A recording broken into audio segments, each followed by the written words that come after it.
नमस्कार, मैं भराज और आप देख रहे हैं आपकी सभा। आज हम आपको एक ऐसे शख्स से मिलवाने वाले हैं जो वर्तमान में झारखंड की सबसे चर्चित पार्टी के गिरिडीह के जिला अध्यक्ष हैं, जिनका नाम है रॉकी नवल। पहले भी हमने रॉकी नवल जी का इंटरव्यू किया है हमारे चैनल में, क्योंकि वर्तमान का जो सिनारियो आप झारखंड का देख सकते हैं, उसमें जयराम महतो जो डुमरी से विधायक बने हैं, वो काफी चर्चित है, हमेशा चर्चा में रहते हैं और जिस कदर वो विधानसभा में अपनी आवाज को बुलंद कर रहे हैं, उससे चर्चा काफी तेज हो गई। अब वो एक आम व्यक्ति से माननीय हो गए हैं।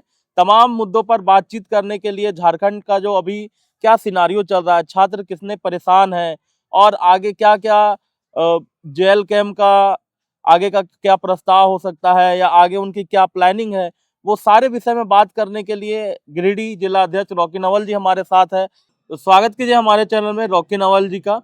स्वागत है सर। आपका और आपके तमाम दर्शकों का जोहार है जी, इससे पहले जब हम आपसे मिलते थे तो आपकी पार्टी के एक भी नेता को प्रतिनिधित्व करने का मौका नहीं मिला था। अब जयराम कुमार महतो जी को डुमरी से प्रतिनिधित्व करने का मौका मिला विधानसभा का, वो विधानसभा में पहुंच गए। अब सबसे पहले ये जानना चाहूंगा, उस समय जब आपके एक भी कोई नेता विधायक या सांसद नहीं बने थे और अभी एक विधायक बने हैं, वो भी आपके केंद्रीय अध्यक्ष, पार्टी की क्या स्थिति है, क्या उमंग है आपके कार्यकर्ताओं में? सबसे पहले तो झारखंड की न्यायप्रिय जनता को मैं तहे दिल से जोहार करना चाहूंगा जी, कि उन्होंने हमारी पार्टी को पसंद किया, हमारे मैनिफेस्टो को पसंद किया, हमारे टाइगर जयराम महतो के विचारों को पसंद किया है। इसलिए झारखंड के न्यायप्रिय जनता को, समाज के अंतिम पायदान पे बैठे हुए लोगों को हम लोग तहे दिल से धन्यवाद करना चाहते हैं और उन्हें आश्वासन देना चाहते हैं कि अब विधानसभा में जो भी बात होगी वो समाज के अंतिम पायदान पे बैठे हुए लोगों की बात होगी, झारखंड की बात होगी, युवाओं की बात होगी, गरीबी की बात होगी, रोटी की बात होगी, भ्रष्टाचार के खिलाफ बात होगा। जी। इससे पहले कई सत्र चले विधानसभा का, अमूमन ये देखा जाता था युवा इस ओर आकर्षित नहीं होते थे। इस बार हम पहली बार देख रहे हैं कि सभी युवा सदन की कार्रवाई देख रहे हैं। वो विधानसभा, झारखंड विधानसभा को जो कैरिकुलम होता है, जो दिन भर की जो क्रियाएं होती है, वो देख रहे हैं सिर्फ जयराम महतो के कारण।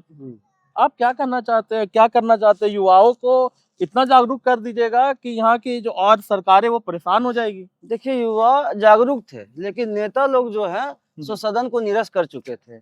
आप चले जाइए, आजादी के समय का जो मूवमेंट रहा है भारत का, झारखंड का जो मूवमेंट रहा है, उस समय के युवाओं में जोश था, युवा उस समय को समझते थे। लेकिन बीच में जो परिस्थिति ऐसी उत्पन्न हो गई कि लोग अपना पेट भरने के लिए राजनीति करने लगे और जनता के मुद्दे गौन होते चले गए। लेकिन जयराम महतो जनता के मुद्दे को उठा रहे हैं तो फिर से युवा जयराम महतो को पसंद कर रहे हैं, झारखंड की जनता जयराम महतो को पसंद कर रही है। जिससे पता चलता है कि जनता को अगर हक का बात कीजिएगा, हकूक का बात कीजिएगा, संविधान की बात कीजिएगा और झारखंड को लूटने से बचाने के लिए, युवाओं के भविष्य को बेहतर बनाने के लिए बात कीजिएगा तो जनता आपका साथ देगी। गिरिडीह लोकसभा से जयराम कुमार महतो चुनाव लड़े थे।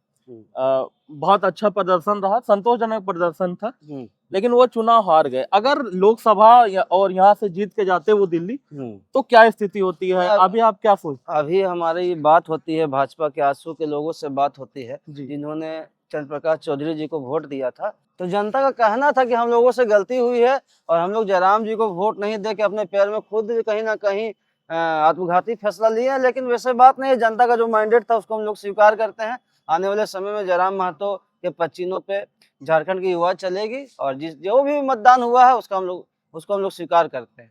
जी, जैसे सीजल का मामला बहुत गर्म है अभी। गिरिडीह जिला की अगर बात करें, यहाँ की आप प्रतिनिधित्व करते हैं जेल कैंप का, तो आपका क्या नीति है? क्या जो धरना प्रदर्शन हो रहा है या जिला में आप क्या एकजुट छात्रों को कर पा रहे हैं? क्योंकि जयराम महतो ने कहा है कि मेरा समर्थन है इस धरना या इस आक्रोश को। देखिए, सबसे बड़ी बात है कि देश का दुर्भाग्य है कि आजादी के से इतने साल होने के बाद भी आज जो भी सरकारी नौकरियां निकलती है वो फेयर नहीं हो पाती है। और खासकर झारखंड में ऐसा देखा जा रहा है कि झारखंड के युवाओं के भविष्य के साथ खिलवाड़ किया जाता है। और जयराम जी ने खुद सदन में बोल दिया कि युवाओं के भविष्य के साथ जो भी खिलवाड़ करेगा, चाहे पहाड़ हो, पत्थर हो, दरिया हो, नदी हो, कोई भी आ जाएगा तो जनता और युवाओं से टकराने के लिए तैयार है। और मैं फिर से कहना चाहता हूं कि युवा किसी की जागीर नहीं है। धर्म के आधार पर वोट का ध्रुवीकरण होता है, हिंदू और मुसलमान के आधार पर सरकारें बन जाती है, हमें कोई लेना देना नहीं है। लेकिन ये जो छात्रों का आंदोलन चल रहा है, इसे किसी भी रूप से राजनीतिकरण करके देखने का प्रयास ना किया जाए। ये विशुद्ध रूप से एक शुद्ध आंदोलन है और इस आंदोलन में जयराम जी साथ है और हम लोग भी युवा साथ है। आने वाले समय में अगर जैसी सीजीएल को जमीन सरकार रद्द नहीं करती है तो बहुत बड़ा आंदोलन किया जाएगा। जी, बहुत अच्छा लगता है जब एक युवा सदन में खड़ा होता है, सरकार से सवाल करता है, उन सवाल सरकार की नीतियों पर बातचीत करता है।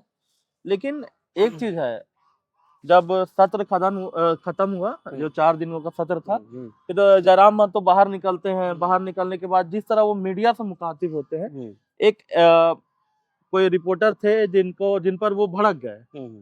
इन चीजों को आप कैसे देखते हैं? क्योंकि नाम के साथ कहीं ना कहीं ये चीजें आपको बदनामी भी तो देके जाएगी। वैसी कोई बात नहीं है, मीडिया बंधुओं को हम लोग स्वागत करते हैं, लेकिन आप जिस पत्रकार का नाम लेना चाह रहे हैं शायद उसका नाम सिराज है और झारखंड लाइव के वो है। वो शुरू से ही एक पक्षी न्यूज चलाते थे और वो जयराम महतो का कभी न्यूज नहीं चलाए। वो हमेशा जेएमएम के गोद में बैठ के न्यूज चलाए। आप जानते हैं जब कलम को आप किसी के पैरों पर रख देते हैं तो इसे पत्रकार का आत्महत्या कहते हैं। तो इसलिए वैसे पत्रकार जो पक्षपातपूर्ण रवैया अपनाते हैं, अगर टाइगर ने उन्हें 2 शब्द बोल दिया तो मुझे नहीं लगता कि किसी भी प्रकार से मीडिया जगत में इसे वो देना चाहिए, तोल देना चाहिए। जिस एग्रेशन की आप बात कर रहे हैं और जिस एग्रेशन के बाद टाइगर जयराम महतो करते हैं, वो अभी तो ठीक है, लेकिन क्या आपको लगता है ये एग्रेशन आगे भी बरकरार रखना चाहिए, इसी प्रकार का एग्रेशन, या आपको क्या लगता है समय के साथ धीरे धीरे इसमें कटौती की जाएगी? कोई एग्रेशन का कोई मामला ही नहीं है। मामला है कि जब अब अत्याचार होते देखिएगा, शोषण होते देखिएगा और लोगों को देखिएगा कि वो भूख पे हंस रहा है, वो किसी की मौत पे हंस रहा है, वो भ्रष्टाचार करके झारखंड की जनता की दशा को देख के हंस रहा है, वैसी परिस्थिति में जब आजाद भारत में ऐसा शोषण होगा तो जयराम महतो एग्रेशन नहीं दिखाते, वो जनता की आवाज बन के उनकी भावनाओं को व्यक्त करते हैं। इस एग्रेशन का नाम नहीं दिया जाए और ये तो कुछ नहीं है। अगर जनता का इसी तरह शोषण होगा तो उसकी भावनाओं को व्यक्त करने के लिए जयराम महतो को जनता ने चुना है और वही भावना जयराम महतो व्यक्त करेंगे। जेल कैंप पार्टी ने, जयराम महतो ने आपको गिरिडीह का कमान सौंपा है। गिरिडीह जितने भी ग्रामीण एरिया है वहाँ जिला अध्यक्ष है। आपको क्या लग रहा है अब यहाँ से अपने पार्टी को रेज करना इस एरिया में आपके लिए चुनौतीपूर्ण है, या जिस प्रकार जयराम महतो रिप्रेजेंट कर रहे हैं जेल कैंप को, आपके लिए आसान होगी? आने वाले विधानसभा चुनाव से पहले लोकसभा चुनाव होगा, मुखिया का चुनाव होगा, जिला परिषद का चुनाव होगा, वार्ड पार्षद का चुनाव होगा, नगर निगम का जो चुनाव होगा उसमें हम कोशिश करेंगे और हमारी कोशिश जारी है कि प्रत्येक पंचायत में, प्रत्येक वार्ड में अपना प्रतिनिधित्व देने की हम लोग तैयारी कर रहे हैं। और इस तैयारी में आप देखेंगे कि विधानसभा चुनाव में भी हम लोगों ने बहुत जोर शोर से चुनाव लड़ा। भले ही एक ही विधानसभा सीट हम लोग जीत पाए, लेकिन हमारा जो परफॉर्मेंस था वो लोगों को कहना है कि सम्मानजनक परफॉर्मेंस रहा है और हम अपने मेहनत से और जनता के सहयोग से इस पार्टी को आगे तक ले जाने का प्रयास करेंगे। और जब तक मेरी राजनीतिक चेतना रहेगी इस पार्टी को आगे बढ़ाने का भरपूर प्रयास करेंगे और जेल कैंप को गिरिडीह जिला की नंबर 1 पार्टी बनाने का लक्ष्य हम लोगों ने ठान लिया है, जिसे आगे आने वाले समय में पूर्ण करेंगे। गिरिडीह विधानसभा की जब आप बात करते हैं, यहाँ से जो प्रत्याशी थे उनके लिए आप काफी कैंपेन किए हैं। हमने वो दौर देखा है जब आप लगातार 12-1 बजे तक पीताड़ के क्षेत्रों में रहे हैं। जब हम आपसे संपर्क करते थे इंटरव्यू के लिए, आप लगातार फील्ड में रहते थे। अच्छा, क्या कारण आपको लगता है रोकिदा कि आप जिस प्रकार आपने मेहनत किया है, वोट उस हिसाब से तब्दील उसको आप नहीं कर पाए अपने मेहनत को? क्या दिक्कत आपको लग रही है? गिरिडीह विधानसभा में तो थोड़ा सा तो निराशाजनक परफॉर्मेंस रहा है। उसका कारण है कि चुनाव आयोग ने मात्र 20 दिनों का समय दिया, जो कि अमूमन ऐसा होता नहीं है। उसके बाद क्या है कि हम लोग 20 दिन में क्या क्या करते हैं, चुनाव प्रचार करते हैं, अपने प्रत्याशी को लेकर जनता तक पहुंचते हैं। कहीं ना कहीं समय का अभाव था। और दूसरा है कि झारखंड में खासकर गिरिडीह विधानसभा में जो है हिंदू और मुसलमान के नाम पे वोट डाला गया और कहीं ना कहीं वोटों का ध्रुवीकरण किया गया, जिसका हम लोग निंदा करते हैं। वोटों का ध्रुवीकरण नहीं होना चाहिए, मुद्दों के आधार पर चुनाव होना चाहिए और मुद्दों के आधार पर चुनाव नहीं हुआ। फिर भी गिरिडीह विधानसभा के देवतुल्य जनता को मैं धन्यवाद देना चाहता हूँ, जिन्होंने लगभग 11,000 वोट देकर हमें एक बड़ी जिम्मेदारी सौंपी है। इसलिए मैं ये नहीं कहूँगा कि परफॉर्मेंस खराब था। जितना भी वोट आया उसका सम्मान है, इस सम्मान को आगे बढ़ाया जाएगा और गिरिडीह विधानसभा के तमाम मुद्दों के साथ जनता के साथ हम लोग खड़ा रहने का प्रयास करेंगे। नगर निगम का चुनाव आने वाला है। हाँ, जिस क्षेत्र में हम गिरिडीह शहरी क्षेत्र में अभी खड़ा है, हम्म, बदमसिया के ये लोकेशन है, हम्म, क्या पार्टी विशेष पर जब चुनाव लड़ा जाएगा, जैसे उप महापौर और पौर का हम्म, जो पद है उसके लिए चुनाव लड़ा जाता है, अब पार्टी विशेष पर हो गया, क्या जेल कैम्प इन अगर सीट जैसा कंडीशन अभी सीट रिजर्व है, अगर इसी प्रकार रहा तो क्या जेल कैम्प पार्टी स्तर पर चुनाव लड़ने के लिए तैयार है? हम लोग पूर्ण रूप से तैयार है। टाइगर जयराम महतो अगर आदेश देंगे जी तो मेयर का चुनाव लड़ा जाएगा और इसमें बढ़िया परफॉर्मेंस भी किया जाएगा, क्योंकि मैंने शहर में 16 साल से काम किया है और मैं अपने उम्र के लोगों में जितना भी मेरे उम्र के लोग हैं उसमें मैंने जो काम किया है वो निस्वार्थ भावना से काम किया है। कभी किसी को ठगने का काम नहीं किया, कभी किसी को टालने का काम नहीं किया हूँ जी इसलिए अगर जयराम महतो जी कहेंगे तो मैं मेयर का चुनाव अवश्य लड़ूंगा। जी। कुछ और सवाल अगर हम आपसे लेना चाहें तो जैसे कुछ सवाल लेना इसलिए जरूरी हो जाता है कि मान लीजिए जैसे कि अभी पूरा पार्टी डेवलप हो रहा है, कहीं ना कहीं एक चीज हो रहा है, टाइगर जयराम महतो ने पार्टी को बनाया है, अध्यक्ष है, तो वो तो सिरमौर है ही, लेकिन उसी तरह के नेता आपको हर विधानसभा में तैयार करना, इसके लिए आप लोग क्या व्यवस्था कर रहे हैं? देखिए टाइगर तो तैयार नहीं होंगे, टाइगर तो एक ही पैदा होता है, वो जयराम महतो एक ही है झारखंड में, उनके जैसा तो कोई दूसरा व्यक्ति पैदा नहीं होगा। लेकिन हम लोग नेतृत्व बढ़ाने का काम कर रहे हैं। ये जितने भी चुनाव हो रही है ये अपने कार्यकर्ताओं को सिखाने का प्रयास किया जा रहा है। आने वाले समय में धीरे धीरे हम लोग परिपक्व होते चले जाएंगे और बनाना क्या है, जिस प्रकार से आप देख रहे हैं जो चुनौतीपूर्ण समय में और हमारे कार्यकर्ता भाजपा जेएमएम आंसू को ठुकरा के हमारे पास आ रही है, जो हम लोगों के पास कुछ नहीं है, इसका मतलब कहीं ना कहीं वो अपना क्रांतिकारी विचारधारा रखती है और त्याग तपस्या के दम पे हमारी पार्टी में लोग आ रहे हैं, तो यही बहुत बड़ी बात है और धीरे धीरे सब ट्रेंड हो जाएंगे और हम लोग ट्रेंड हो चुके हैं। 2024 का लोकसभा चुनाव और फिर विधानसभा चुनाव, उससे पहले भी कई चुनाव में रॉकी नवल अभी अपनी भूमिका निभाते थे अन्य पार्टियों से, क्योंकि उस समय जेल कैम्प थी नहीं।